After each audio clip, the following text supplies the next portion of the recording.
பாமகவின் செயல் தலைவர் மற்றும் அடிப்படை உறுப்பினர் பதவியில் இருந்து அன்புமணி நீக்கிய ராமதாஸ், அன்புமணி தனி கட்சி ஆரம்பித்துக் கொள்ளலாம், செயல் தலைவர் பதவி மூத்த மகள் காந்திமதிக்கு கொடுக்கும் எண்ணமில்லை என ராமதாஸ் தெரிவித்தார். திண்டிவனம் அருகே உள்ள தைலாபுர இல்லத்தில் செய்தியாளர்களை சந்தித்த பாமக நிறுவனர் மருத்துவர் ராமதாஸ், பாட்டாளி மக்கள் கட்சியின் 1/9/2025 ஒழுங்கு நடவடிக்கை குழு பரிந்துரை செய்ததன் முடிவின்படி பாட்டாளி மக்கள் கட்சியின் பல்வேறு கட்சி விரோத நடவடிக்கைகளில் ஈடுபட்ட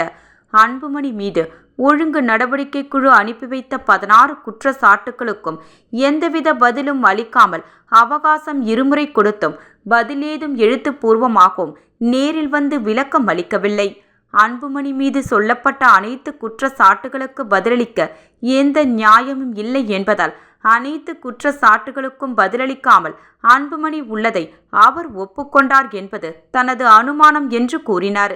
அன்புமணி மீது குற்றம் சாட்டப்பட்ட குற்றச்சாட்டுக்கள் உண்மையானவை என கருதப்படுவதாலும் தான் தோன்றித்தனமாக தகுதியற்ற அரசியல்வாதி என அன்புமணி என்பதை நிரூபித்து உள்ளதாகவும் கட்சியை அழிக்க முயற்சிக்கும் செயலென தெரிய வருவதால் கட்சி விரோத போக்கு என முடிவு செய்யப்பட்டு பாட்டாளி மக்கள் கட்சியின் செயல் தலைவர் பதவி மற்றும் அடிப்படை உறுப்பினர் பதவியில் இருந்து